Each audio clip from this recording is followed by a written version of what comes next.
কি অবস্থা তোর এখন? ঠিক আছিস? বুঝতে পারছি না তোকে কিভাবে বোঝাবো। আমি মীর, তোর বন্ধু। তোর আর আমার দেখা হবে আরো 1 বছর পরে, কিন্তু আমি 1 বছর আগে চলে আসছি, মানে না 1 বছর পিছনে চলে আসছি। কি ভাই তুই খাইছিস কিছু? হ্যাঁ, তোর ভাই এত আগেই মেন্টাল হসপিটাল থেকে বের হওয়া ঠিক হয় নাই, ঠিক আছে? সময় আছে, যা, আবার যা। আরে ইয়ার, আমি কোনো পাগল না, আর আমি কোনো মেন্টাল হসপিটালে ছিলাম না। বিশ্বাস কর না, তুই তোর বাবা সেই ইচ্ছা পূরণ করার জন্য আমার শহরে গেছিল। ওখানে তোর আর আমার বন্ধুত্ব হয়, আর তুই সেই বন্ধুত্বের নাম দিয়েছিলি ভাই বন্ধু। আচ্ছা আচ্ছা, তা কি শেষ ইচ্ছা ছিল আমার বাবার? উনি আমাকে সামনে থেকে দেখতে চাইছিল, আর কাছ থেকে সরি। তুই থাম ভাই। এই যে তুই যে আমার বোকা বানানোর জন্য মিথ্যা কথাগুলো বলতে আসছিস না, সেটা এখন ক্লিয়ার। যে মানুষটা 17 বছর ধরে মরার মতো বিছানায় পড়ে আছে, সে তার জীবনের শেষ ইচ্ছা বলবে না? পাগল কোথাকার। এই বললাম না আমি কোনো পাগল না। শালার পাগলকে পাগল বললে সব পাগলই খেপে যায়। তুই থাক ভাই, মেজাজ খারাপ করিস না। শোন না, আবে ছাড় ইয়ার। এ ভাই শোন না, একটা বার শোন না, বিশ্বাস কর না আমাকে, একটা বার। আরে মেজাজটা খারাপ করিস না, কি বিশ্বাস করবো? এ ভাই শোন না ভাই, তুই আমাকে বলছিলি ভাই, সত্যি বলছে তুই ছোট থেকে একটা মেয়েকে ভালোবাসতি। আবে সে তো অনেকেই বাসে না, এটা বলার কি আছে? মীরা। এই যুগে এসে নীরার কথা আমি যাকেই বলবো সে হয়তো মজা নেবে, আর না হয় বিশ্বাস করবে না। ও গড, আর সেটা কিনা তোকে আমি বলছি।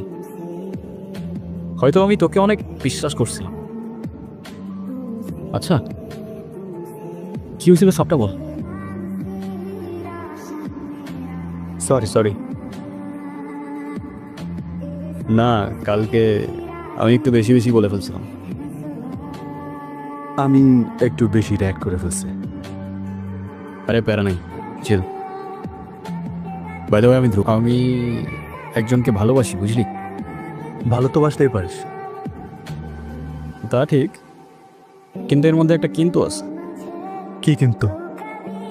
ওর নাম নীরা। নীরা? নীরা দেখতে ঠিক পরীর মতোই সুন্দর। ভাই নেতা। ধ্রুব তো এখানেই থাক, আচ্ছা কি তোর সাথে থাক। আচ্ছা ভাই। আচ্ছা শোনো, তোমাকে কিছু কথা বলি। একটা সময় এখানে আমিও ছাত্র ছিলাম, কৃষক থেকে শুরু করে ছাত্রদের নেতা হতে চেয়েছিলাম। আমি সেটা হয়েছিও তোমাদের সাপোর্টে। আমি ব্যাপারটা শুনেছি, আমার ভাই যেটা করেছে সেটা ঠিক করেনি। প্রিন্সিপাল হয়তো আমার ভাই বলে কোনো অ্যাকশন নেয়। স্যার, আমার ভাইয়ের হয়ে আমি আপনার কাছে ক্ষমা চাচ্ছি। আমি প্রিন্সিপালের সাথে এই ব্যাপারটা নিয়ে কথা বলবো, যাতে উনি ওর ভুলের জন্য উপযুক্ত শাস্তি দেয়। না, আপনার তেমন কিছু করার দরকার নেই। এখন থেকে আমি আপনার ভাইয়ের প্রতি স্পেশাল কেয়ার করব, যাতে ও নকল না করে আর পড়ালেখাটাও ঠিকভাবে মনোযোগ দিয়ে করে। ঠিক আছে, তাহলে মীর থাকো, চলুন স্যার। কিরে, আমার ওইখানে থাকতে বলে তুই এখানে দাঁড়ায় আছিস? আচ্ছা, ওই ঝামেলা শেষ হয়েছে সব? হ্যাঁ, ঝামেলা তো শেষ। ও কিন্তু ইরার কথা তো শেষ হলো না। নীরা? ও নীরা। আরে আর বলিস না, ওর জন্য নাকি ছোটবেলায় পাগল ছিলাম অনেক। আমি কান্না করতাম খুব ওর জন্য। ইভেন ওর জন্য তো হুজুরের কাছ থেকে তাবিজও নিয়ে আসতে হয়েছিল। বলিস না, কিন্তু কেন? ওই যে প্রতিদিনের মতো সেদিনও একা একা বসেছিলাম।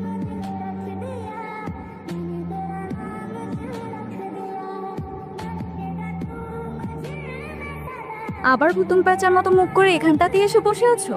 আর কোনো জায়গা পাও না নাকি? মার কথা মনে হলেই এই ঝোপঝাড়ে এসে বসে থাকতে হবে?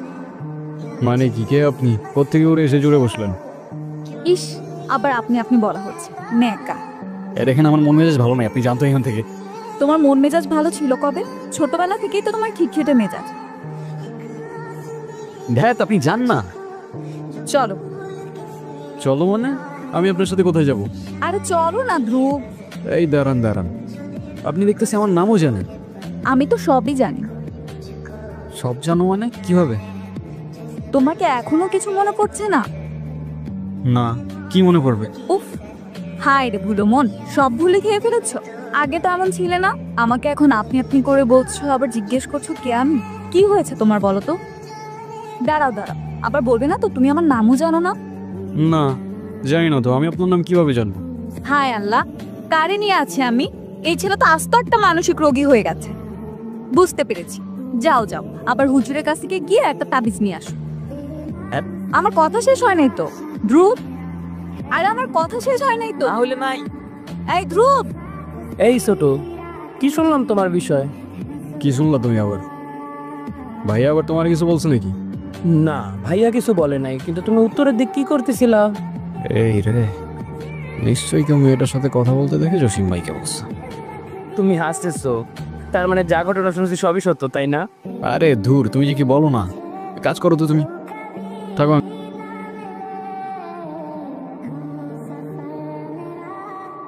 এই জসিম, কি হয়েছে? আর তেমন কিছু নয়, ছোটরে আবার ছোটবেলার রোগ ধরছে। এক কাজ কর, ওকে ওয়ালিউল্লাহ হুজুরের কাছে নিয়ে যা। ওয়ালিউল্লাহ হুজুর? আচ্ছা। নিচে দেখো, উষ্টা খাবে তো।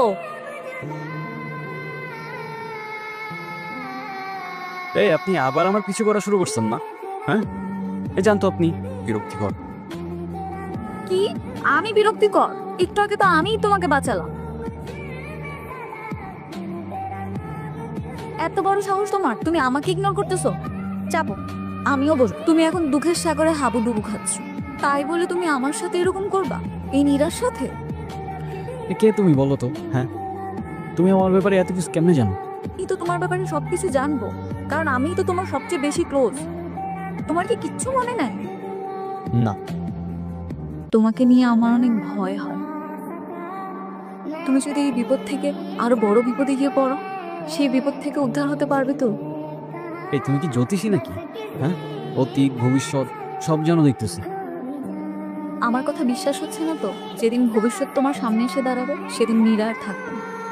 এই তুমি সারাদিন বকবক করতে থাকো কেন? তোমার কি মাথাটা তো ব্যথা করে না নাকি? হ্যাঁ করে তো, আমার মাথা আছে তাই ব্যথা করে। তোমার মাথা নেই, তোমার টেনশনও নেই, একদম কেয়ারলেস। তোমার সব টেনশন আমাকেই করতে হয়। নেক্সটে যখন তোমার অনেক বড় বিপদ আসবে, তখন কিন্তু আমি থাকবো না। আমি 700 সাগর 1300 নদী পার করব।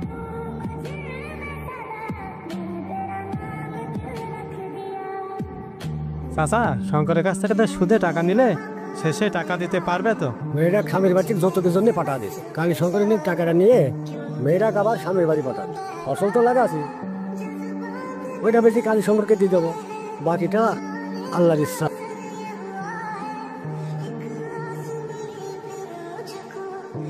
মীর,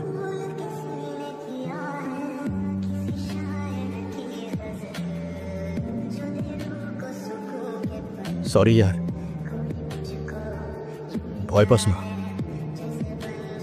আমি থাকতে তোর কিচ্ছু হবে না। কিসে ভয়? তুই আছিস না? আজ তোরা তুই গায়ে মরবি। কালীশঙ্কর, তাহলে এত বছর যাবত আমি যারা খুঁজে বেড়াচ্ছি, তুই সেই কালীশঙ্কর? মনে পড়ে 28 বছর আগে ফজলপুর থেকে আমার বাবা সব টাকা কেড়ে নিছে। সেই টাকা একজনের আমানত ছিল হারামখোর। সুরাম্য কনসকার বাপের জন্য ছেলে তো কাঁদবেই না। এক বাপের ছেলে হইলে ইমোশনটা বুঝতি হারামখোর। তোর বাপের কাছে পাঠানোর আগে এইদিকে তাকা, তোদের বাপ এইখানে হারামখোর।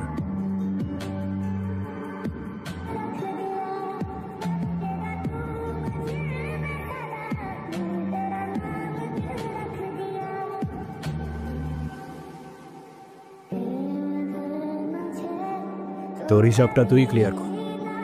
নে ভাই, শেষ ইচ্ছা কি? আমার যাইতে দে।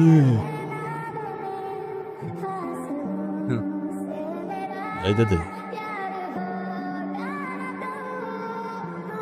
কি কিছু বলতেছো না যে? কি বলবো? তোমার যা ইচ্ছা তাই বলো। তুমি জানো, আমি আমার মাকে অনেক ভালোবাসি। কতদিন মাকে দেখি না। ফজলপুরের এক লোক আমার মাকে 30 বছর ধরে আটকে রেখেছে। কি বলতেছো? এই ফজলপুরে কার এত সাহস আছে যে তোমার মাকে আটকায় রাখে?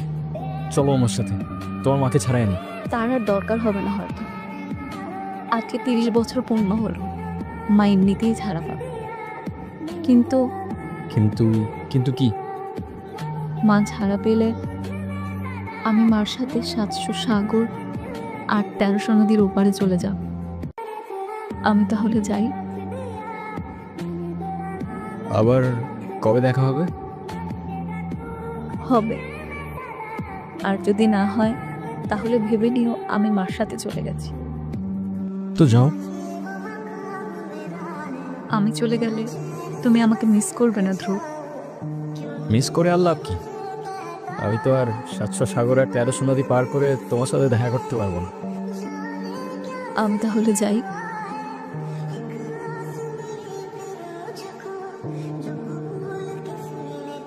সেদিন ওর চলে যাওয়ায় সবকিছু কেমন যেন বদলে যাচ্ছিল। খুবই বুঝে উঠতে পারিনি এটা ভালোবাসা নাকি মায়া।